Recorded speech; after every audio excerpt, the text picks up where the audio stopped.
Saudari-saudaraku terkasih dalam Tuhan Yesus Kristus, selamat pagi dan berkah dalam.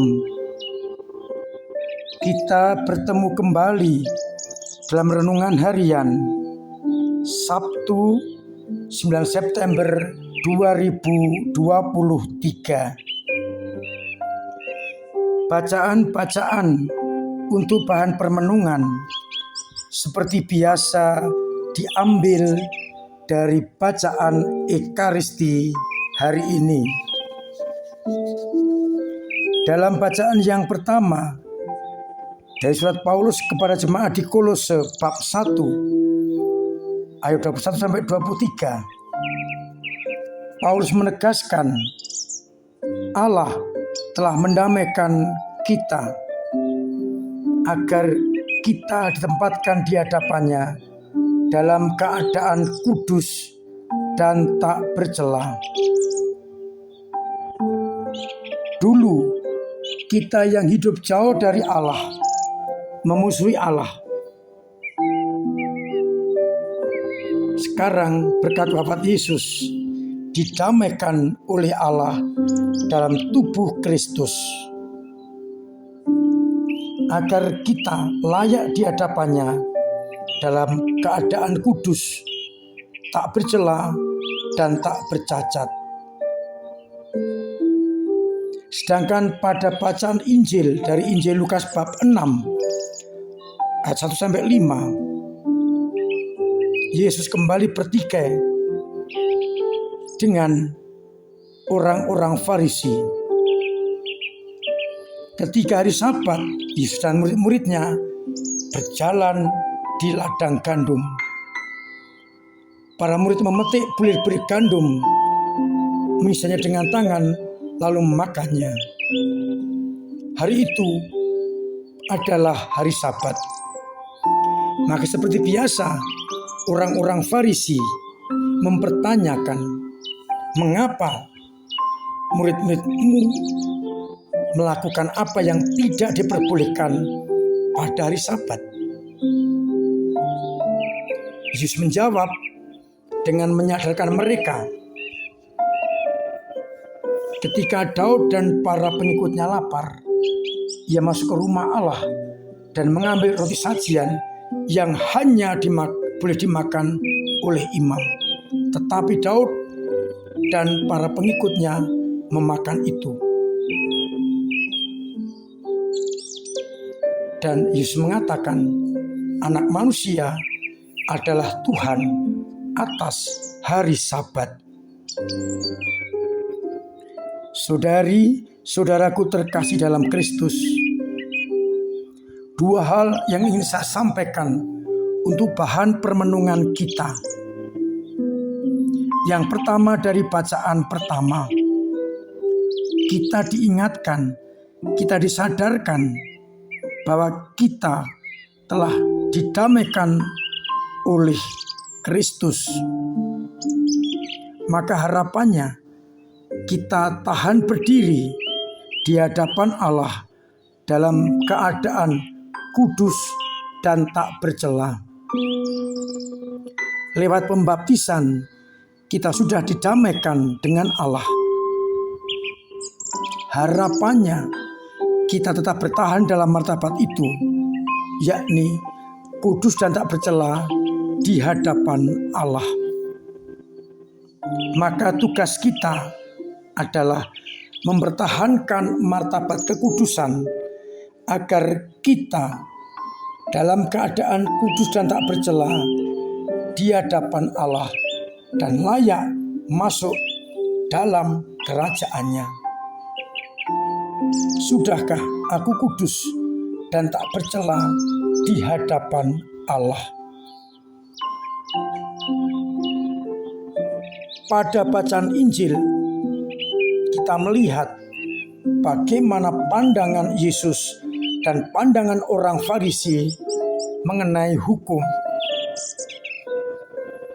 orang Farisi yang berjasa untuk nguri-uri, mempertahankan, memelihara adat istiadat dan hukum. Sayangnya mereka melaksanakan hukum secara kaku, tidak melihat di balik hukum-hukum itu apa yang mau disampaikan. Berkali-kali saya katakan, mengapa hari Sabat orang tidak boleh bekerja? Awal mula adalah memberi kesempatan kepada binatang-binatang, budak belian dan budak tawanan untuk istirahat. Karena budak-budak belian, budak tawanan dan binatang boleh dipekerjakan semau tuanya. Agar mereka dapat beristirahat, maka dibuatlah hukum Sabat tidak boleh bekerja, sehingga mereka bisa beristirahat. Di samping itu, kita bisa memuliakan Tuhan. Jadi tujuan utama adalah kasih kepada para budak itu. Orang-orang Farisi melihatnya sebagai larangan kaku, tidak boleh. Sehingga apapun juga alasannya, tidak boleh bekerja pada hari Sabat. Sedangkan Yesus melihat sudut pandangnya adalah kasih. Kalau orang kelaparan, ada orang yang terjumus masuk jurang, meskipun hari Sabat harus ditolong, harus diberi makan. Karena itu lebih cinta kasih. Maka permenungan kedua berbicara soal kasih di balik hukum dan aturan itu. Seharusnya dalam situasi apapun, hukum kasih harus kita nomor satukan. Kita perjuangkan agar akhirnya dengan hukum itu orang boleh mengalami kasih karunia Allah. Saudari-saudaraku terkasih, pertanyaan kita, bagaimana cara kita memandang hukum dan aturan? Apakah sebagai kewajiban dan asal saya lakukan? Ataukah kita melihat di balik semua hukum itu, apa yang mau dikatakan, apa yang mau dicapai, sehingga kita akan dengan bebas, berani dan tepat untuk melaksanakan hukum-hukum itu. Dan kita tahu semua hukum sudah disempurnakan oleh Yesus dengan hukum kasih. Kasih kepada Allah dan kasih kepada sesama. Diharapkan kita berani mempertimbangkan nilai yang lebih, sehingga nilai itulah yang akan kita kerjakan sekalipun mungkin melanggar hukum dan aturan. Semoga kita semakin mampu untuk hidup bukan karena aturan, tapi melihat cinta kasih di balik itu, apa yang mau dicapai. Mudah-mudahan kita semua mampu untuk hidup sesuai dengan kehendak Allah, hukum Allah yang penuh dengan hukum cinta kasih. Tuhan memberkati kita sekalian. Amin. Marilah kita berdoa.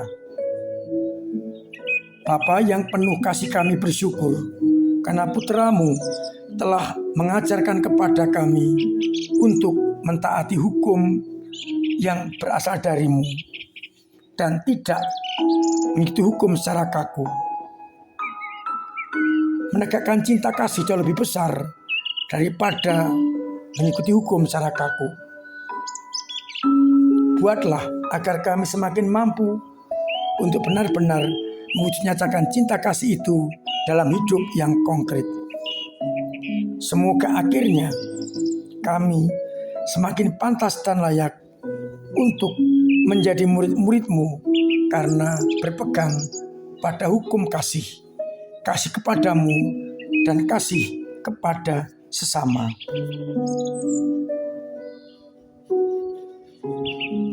Ya Bapa, sadarkan umat-Mu agar mengutamakan hukum cinta kasih daripada hukum yang ada, yang jauh dari cinta kasih. Kuatkanlah iman umat yang lemah. Ringankanlah beban orang yang menanggung beban berat. Uraikanlah orang yang punya persoalan. Bantu mereka yang kesulitan ekonomi. Agar akhirnya dengan semuanya itu iman umat semakin mendalam. Untuk itu ya Bapa, sembuhkanlah umat-Mu yang sakit.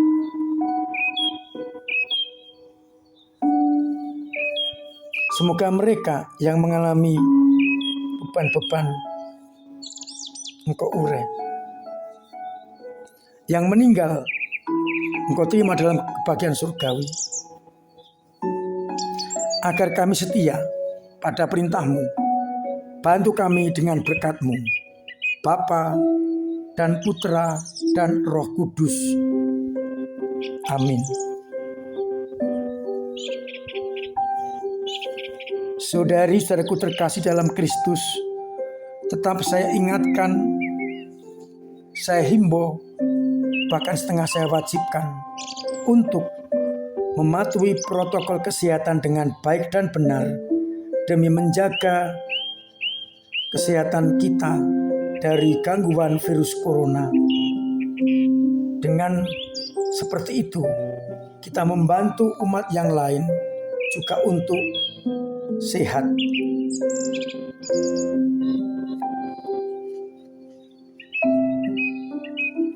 Saya ucapkan terima kasih kepada semua pihak yang telah terlibat dalam perayaan ulang tahun gereja kita, sehingga semua berjalan dengan lancar dan menggembirakan. Mari bersama-sama di usia yang ke-84 ini kita semakin mampu untuk menghadirkan Kristus di tengah masyarakat. Kita saling membangun, membantu, bekerja sama, dan bukannya memecah belah. Agar akhirnya gereja kita bertumbuh di tengah-tengah dunia dengan baik.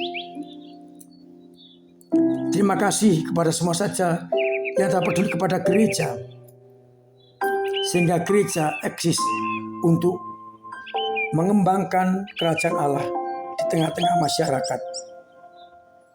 Dengan doa-doa kita, dengan tenaga-tenaga kita, dan dengan dana kita, semoga gereja semakin mampu untuk berkiprah di tengah-tengah dunia.